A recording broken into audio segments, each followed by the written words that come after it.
What's going on, guys, and welcome back to Supper in a Can. We're at Valdoro, the Chongi, and I'm joined by this week's very special guest, 50 Schemes Hawaii Fivo. Welcome to the show, my man. What's happening, bro? Here to take pleasure. over Valdoro. So, without further ado, let's get a munch.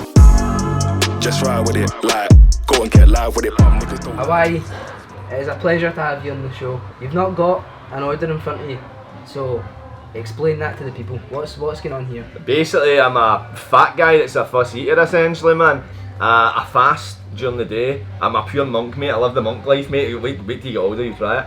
And that's the thing I find myself. I'm 32 now, and I'm finding myself going back in my day, wait till you're older, and all that pattern. I'm like, what is going on here, man? I'm a 32-year-old pensioner, mate. It's brutal, man. If you were to be getting a chippy today, what would your supper be? It would be a half pizza crunch with chips and a bit of curry sauce in it. Oh, mate, that's my thing. I remember once I had a mad combo. I used to go into the Chinese and get salt and chilli chips, and then get a half pizza crunch with a chippy. It was shite. It was actually shite. I used to just get it thinking it was good, man, but you can't beat chippy chips. They look really good and look really appeasing, but I know for a fact, because I've got stuff to work on. I've got a documentary edit, I've got a drama class tonight, I do improv, acting, I've got a class tonight, and I'm like, do that? I do it in the city centre. With improv, it allows you to think on your feet. I was always terrible at improv, and I would always get pure uncomfortable trying to do it, and thinking, oh, fuck this up, and pure, I would get annoyed and all that, and just kept my guard up.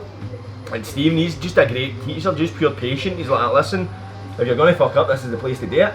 And just made me kind of comfortable in that sense of trying things and thinking your feet. And I've been able to apply that just to conversations, just to talking to people. So you just thinking your feet, trusting your instinct. Yeah, it helps you 100%. You know, try to preconceive it.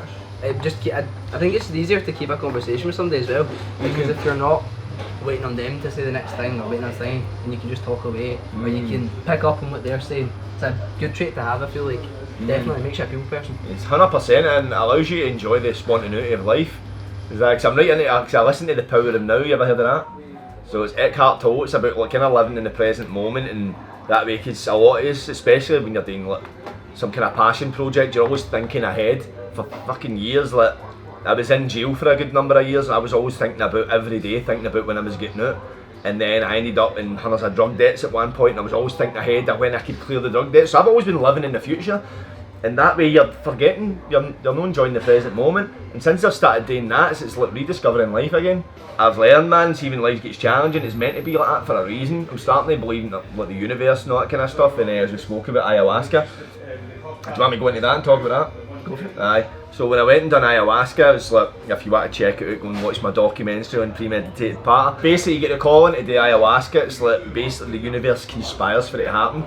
I ended up in touch with a lassie called Chloe Fern. She runs a soul hub, and I don't remember who mentioned it.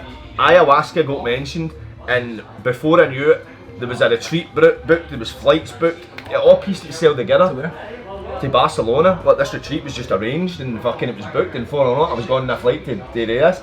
It was like, honestly God, I've had more stressful nights out trying to plan them than this trip. It was fucking seamless. I put out looking for a sponsor.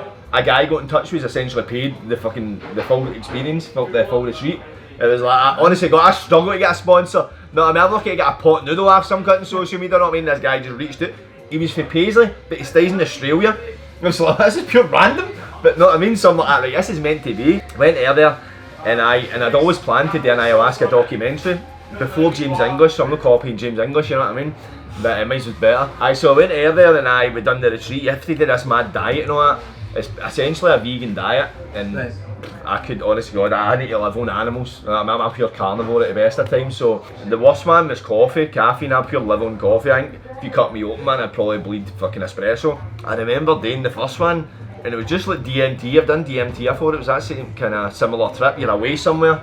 You don't know where you are, but you're away. It's like an out of body experience. You leave your fucking body. It's mental. It's hard to explain it.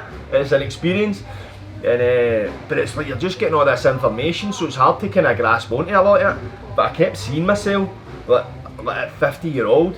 I think it was 50 because my nickname's 50, so I'm just going to stick with that. I like that. Long hair and all that shit. My dad's got long hair, so I don't know if I maybe just... No. But the thing is, I like a shot back inside, you know what I'm talking about? So I'm like, right, how true is this? It was strange. It was like you would see it, but then you would have this understanding of what you were seeing rather than being presented with an image. Does that make sense? And I had this kind of image of like a fucking filmmaker, and lately I've been kind of putting my energy into kind of make like I love a documentary. I very rarely watch films. Documentaries, I love them. That's all I really watch. And I'm kind of working on 2 documentaries now, and that's the thing. It's let's see, when you do the ayahuasca, that's a very small part of the actual experience. What they call is afterwards the integration period. So when you go back to life, there's going to be things that pop up in life that you need to deal with, and how you deal with it is like kind of, have you learned your lesson essentially?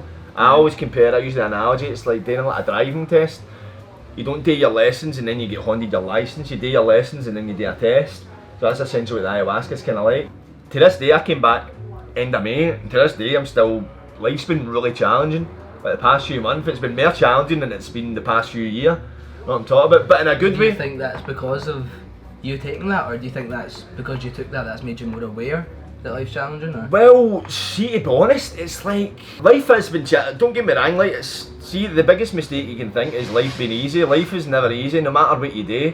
It's like what appears to be easy is just an illusion. Like you doing this, some people might go, "Oh, you've got it cracked," but it's fucking difficult. It's difficult. Really, People really think you've got it easy. It's like, it's not choosing what's easy. It's choosing what's worth suffering for. See, when you're doing like the ayahuasca like trip, right? So you'll get periods when you're actually on the ayahuasca, and you'll get like these thoughts that come in, they're quite intense, they're very uncomfortable. If you try and fight it, it's like an anaconda, it will just strangle you. You need to surrender to it and you need to figure out what it's trying to teach you. One, I kept thinking, fear kept coming up, and it was all stemmed from control. And I would get like instances, I'd get thoughts of maybe stuff that happened in my life and it kept popping up to me, and I was trying to like kind of get away from it, and I couldn't get away from it, and it just got worse. And I realised that it was trying to teach me about fear is an aspect of control. I'm always trying to control. I think at one point I was like, what would people think if I'm doing this? Like, what happens if I lose my nut doing this? What happens if I can blame and I get sectioned? That's what I kept thinking, and they thoughts kept making me more para. And then I realised, just stop being fearful, just surrender to it. And I realised that was control. I wanted to control the outcome, I wanted to control my present moment. Because I'm in recovery as well, so a lot of the stuff you learn through that about surrendering, that's a big part of surrendering. As in, what would you mean by recovery? Addiction. So I've been off the booze and the gear for like 2 years. So I'm in recovery.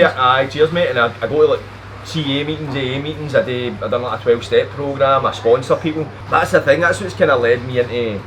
So one of my next documentary that I'm working on now is about drug addiction. So lately, obviously you know there's quite a big problem with the drug deaths in Scotland. So Glasgow had a 25% increase in drug deaths for last year.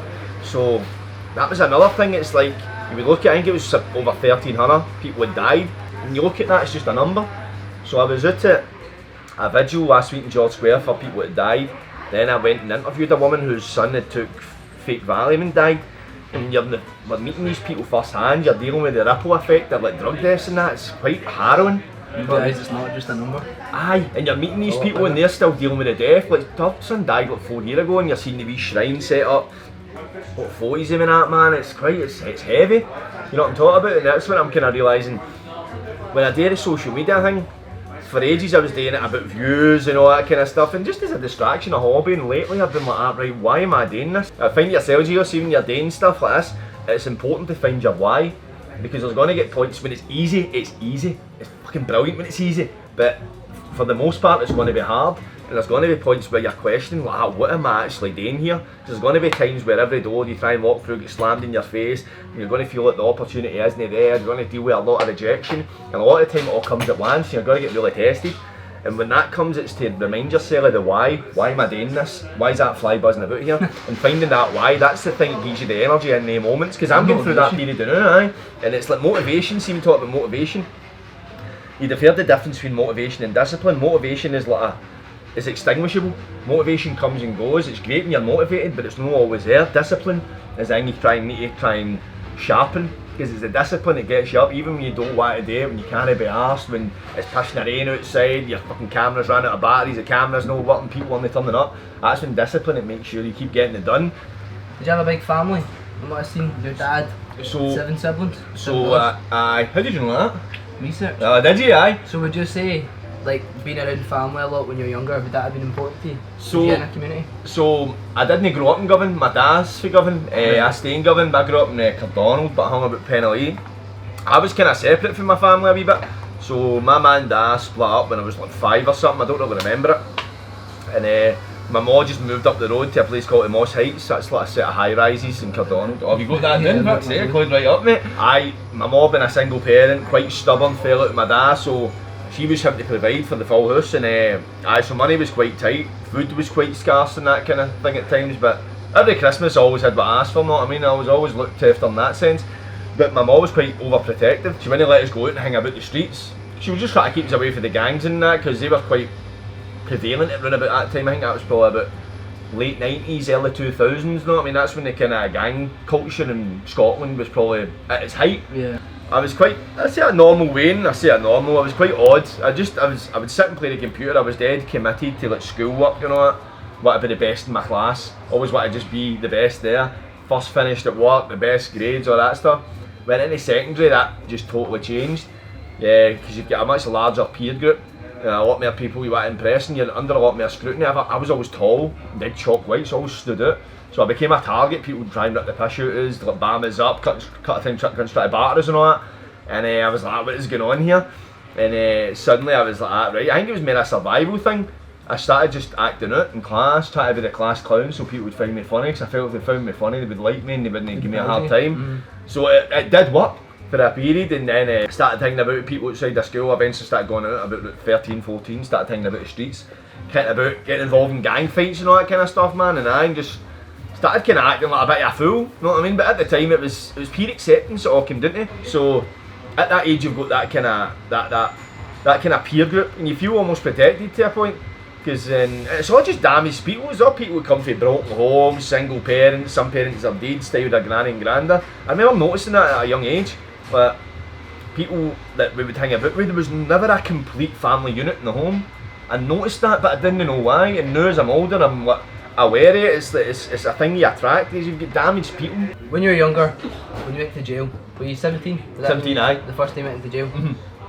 I feel like, again, this is coming from someone that doesn't know anything about it, I have not had any family in jail, right. luckily. But Good I'd stuff. say, in my head, I feel like it's something at that age would be very make or break. So that you'd see people go in at that age and it would get to their heads and that could be them. Like they might not come out, or they go out and they think, well, I've seen the worst of it, like no, tell me no. Whereas I feel like it turned your life around with jail. Would you feel like you took the good of it pretty much? Or, I don't know, this is to a mixture. my thoughts are. Aye, well, so when I went in, as I say, like, see when I was in jail, I would never be one of the people that you were saying was headed to jail, and even in jail, cunts would be like, what the fuck are you doing in here? And I would ask myself the same question. See, every time I left jail, I vowed never to go back, and I believed it, and I had no intention of going back, but it took me a long while to realise that, see, when drugs and alcohol entered my life, the consequential thinking wouldn't be there. I would do stupid stuff, I'd be quite impulsive and volatile. With the jail as well, see, a few times I've went in, they use the term university of crime. It really is, because you meet people that are maybe in for drugs, and then they'll be able to get you something cheaper, then they'll get you better stuff, and then people get set up. There's a lot of people that go in, that punt, and they'll find people to give graft to get out, so they eventually build their network, so to speak. And you're thinking to yourself when you're getting out, you've not really got a job lined up, you've not got any money, you get a lib grant which is 70 quid, and that's you're kind of back out to fend for yourself, so it's attractive just to grab drugs and start selling them, because you've been around that kind of environment, you know what I mean? Oh, you've seen. Ah, exactly, and it's normalised. Like, when you first go in, you're kind of like, wow man, I'm actually here, and then before you know it, it's like seeing people you're on the phone, they're talking about being outside, it's almost like entering another reality, and it essentially is, because what I say to people, but now if I was to go into jail now, it would be difficult, but I can kind of switch it on where I just need to forget about it here. This doesn't exist as far as I'm concerned, because you get people, they go into jail, their body's in jail but their minds are outside, and they're the people that struggle the most. You see them on the phone trying to get hold of their birds every day, never off the phone and that, and they're doing 2 sentences. I done Banged Up, that TV show, where I was in the jail with these celebrities. You're going to ask about this? Would you want to wait for me to ask, or do you want me to go in? Can talk about it. See, when you go into there, when I went back in there, right, I went in, you were in, oh, this is a jail and all that kind of stuff, you're like at TV, there was wee mounted cameras and all that kind of stuff. But we went into the hall, the people that came up, who were ex-prison officers, but they were playing the role of prison officers, they walked in the landing, the uniform on and all that, and immediately my guard was right up right away. I was like, right, here's the screws. Because that's just the mindset you get in. See, in jail, see if I was talking to a screw myself, I would always be wary somebody was watching me. I would try and talk to a screw within earshot of another prisoner, because people talk. So see if somebody sees you talking to a screw yourself and that, people get suspicious. Aye, and I was always dead conscious of it. I try and, or if I was talking, and plus as well I had my guard up and all with them because you're worried if I say something too much, it might get turned into something. So when I be talking to screws, I try and keep it brief, I try and keep it vague unless it was applying to me. Immediately I was switched back on. It was just a sense of distrust. I don't know if it was like an authority figure or whatever. Aye, within about 2 days I've been on banged up, man. It was like been back in the jail and you forget you're actually on a TV show, you forget you could leave. Was there cameras everywhere? Aye, but they were mounted, so it wasn't like cameramen running about with cameras, they were like mounted up in the ceiling. So it was like a CCTV, imagine. Oh, okay. So producers would come about and give you the mics, but in the morning they'd put like a wee, it's like a wee halo mic that basically wraps around. Aye. Right guys, welcome to the second ever Gio's Onion Challenge. Hit the bulk already, now, man. This week's guest, Fivo, is backing himself to do 8 in 60 seconds. Now your previous competitor, Blair, went down 4 in 60 seconds, and his advice to you is that they were big and juicy. 4 ball sacks in it, man. I'm hitting the bulk already, I'm not even kidding on. So are you ready? Vinegar. The rules, it has to be swallowed before you put another one in your mouth. Right, okay. And you can't put more than one in your mouth. Right, okay. The timer will start in 3, 2, 1, and we're off. 1 minute. How are they tasting so far? Good crunch factor. 10 Oh, what, man? down.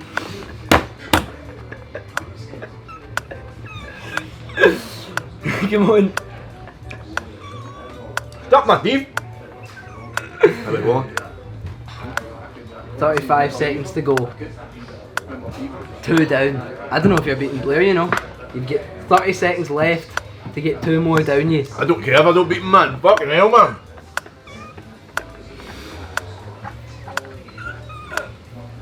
Come on. We've got 19 seconds. Fuck this, man. 2 more.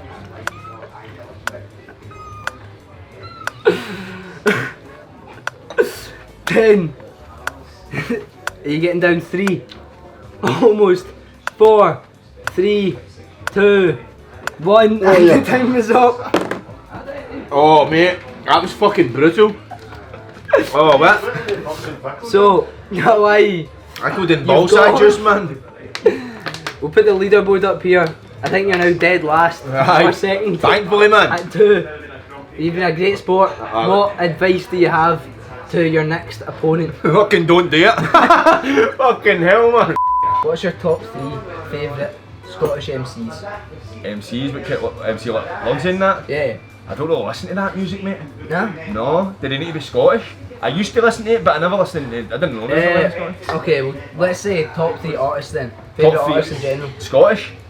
We'll do Scottish and then non-Scottish. Right, Scottish, okay. So obviously I like Big Paolo Nutini. I get mad out of Paolo one night. I fucking end He's up. always cutting about the south side. Aye, no, and the fucking cunt that still owes me 50 quid.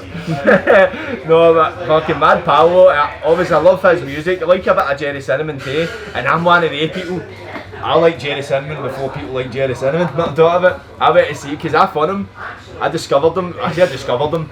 He done that tune Hope Over Fear. Do you remember the independence referendum? Yeah. That's when Jerry Cinnamon first became famous. He's done a lot of things, mate. He was in a band and all that called the Cinnamons, man. You go and watch it, see if you can find it. I think they were called the Cinnamons, and he would dance about on stage and all that. Before he done the kind of beat thing, it's so different, it's weird. Aye, so he done a tune Hope Over Fear, was about Scottish independence, and that's when I first got into him. And then I found a couple of other videos about him, but he had no albums out, he didn't really have any tunes out. And I went to see him, Tina Park, 2015, it was at Strath Island for the first year.